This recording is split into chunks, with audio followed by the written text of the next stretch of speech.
ज्यांच्या एका हुंकाराने दिल्लीचं तख्त हादरलं, ज्यांनी औरंगजेबाचं दक्षिण जिंकण्याचं स्वप्न महाराष्ट्राच्या मातीत गाडलं आणि ज्यांना इतिहास मोगल मर्दिनी म्हणून ओळखतो, त्या छत्रपती महाराणी तारा राणी सध्या एका वेगळ्याच कारणामुळे चर्चेत आल्यात। एका जैन मुनींच्या विधानामुळे महाराष्ट्रात इतिहास आणि धर्म या दोन्ही विषयांवर मोठा वाद पेटलाय। दावा असा करण्यात आलाय की महाराणी तारा राणी या जैन समुदायाच्या होत्या। हा दावा समोर येताच इतिहास संशोधक आणि शिवप्रेमींमध्ये संतापाची लाट उसळली। हमारे लोगों को पकड़ पकड़ करके खौलते हुए तेल में तला गया और ऐसे समय के अंदर एक और जैन रानी का उदय हुआ, ताराबाई देवी, और उन्होंने युद्ध की सुकान ली और औरंगजेब को परास्त करके धूल चटाने का काम एक जैन रानी ने किया। ये इतिहास जैन महिलाओं का इतिहास है।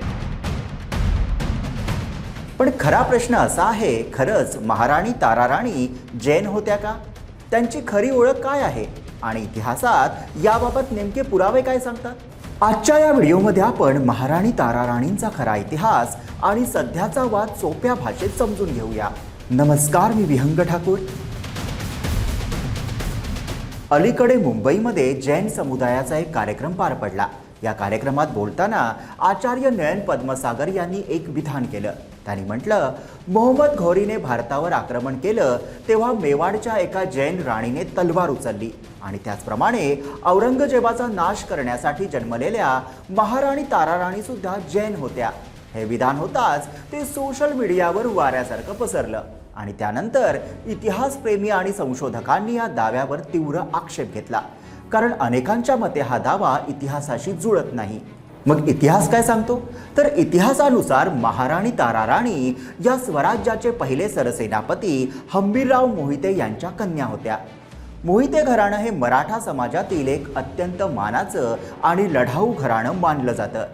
तारा राणी या छत्रपती शिवाजी महाराजांच्या सून आणि छत्रपती राजाराम महाराजांच्या पत्नी होत्या। सन 1700 मध्ये राजाराम महाराजांच्या निधनानंतर तारा राणींनी आपला लहान मुलगा शिवाजी द्वितीय याला गादीवर बसवलं आणि स्वतः स्वराज्याची संपूर्ण धुरा आपल्या हातात घेतली। त्या काळात मुघल सम्राट औरंगजेब स्वतः प्रचंड सैन्यासह महाराष्ट्रात उतरला होता। त्यांचं उद्दिष्ट एकच होतं, मराठा स्वराज्य संपवणं। पण त्याचा सामना झाला एका पराक्रमी स्त्रीशी, त्या म्हणजे महाराणी तारा राणींशी। रामचंद्र पंत अमात्य आणि धनाजी जाधव यांच्या मदतीने मराठा फौजा त्यांनी पुन्हा एकत्र केल्या आणि त्यानंतर सुरू झाली गनिमी काव्याची भयानक लढाई। सिंहगड, राजगड, पन्हाळा असे अनेक किल्ले मराठ्यांनी पुन्हा जिंकून घेतले। 7 वर्षांपर्यंत तारा राणींनी औरंगजेबाला झुंजवत ठेवलं। इतिहासकार सांगतात, मराठ्यांच्या या रणनीतीमुळे मुघल सैन्य थकून गेलं आणि शेवटी 1707 मध्ये औरंगजेबाचा अंत झाला। म्हणूनच इतिहासात तारा राणींना मुघल मर्दिनी ही पदवी मिळाली। तारा राणींचं कोल्हापूरच्या इतिहासातही खूप मोठं स्थान आहे। औरंगजेबाच्या मृत्यूनंतर शाहू महाराज कैदेतून मुक्त झाले। यानंतर गादीसाठी संघर्ष निर्माण झाला, पण आपला मुलगा शिवाजी द्वितीय याच्या हक्कासाठी तारा राणींनी 1710 मध्ये पन्हाळगडावरून कोल्हापूरच्या करवीर गादीची स्थापना केली। आजचा कोल्हापूरचा इतिहास आणि छत्रपती घराण्याचा प्रवास तारा राणींशिवाय पूर्णच होऊ शकत नाही। आजही कोल्हापूरच्या मध्यवर्ती चौकात तारा राणींचा अश्वरूढ पुतळा त्यांच्या पराक्रमाची साक्ष देत उभा आहे। या वादावर इतिहास संशोधक इंद्रजित सावंत यांनी प्रतिक्रिया दिली आहे। त्यांच्या मते तारा राणी मराठा कुळातील होत्या। याचे शेकडो दस्तऐवज पुरावे उपलब्ध आहेत।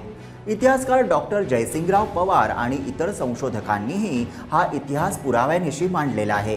त्यामुळे तारा राणींची धार्मिक किंवा जातीय ओळख बदलण्याचा प्रयत्न हा इतिहासाशी विसंगत असल्याचं इतिहासकारांचं मत आहे।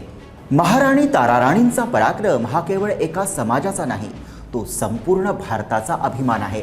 पण जर ऐतिहासिक व्यक्तिमत्वांबद्दल अपूर्ण माहिती किंवा चुकीचे दावे केले गेले तर समाजात गैरसमज आणि तणाव निर्माण होऊ शकतो। म्हणूनच इतिहास भावनांवर नाही तर पुराव्यांवर आधारित असायला हवा।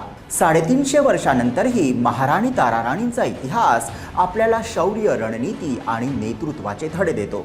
तर महाराणी तारा राणींची ही शौर्यगाथा तुम्हाला कशी वाटली ती कमेंटमध्ये नक्की लिहा। व्हिडिओला लाईक करा, शेअर करा आणि आमच्या या यूट्यूब चॅनलला सबस्क्राईब करा.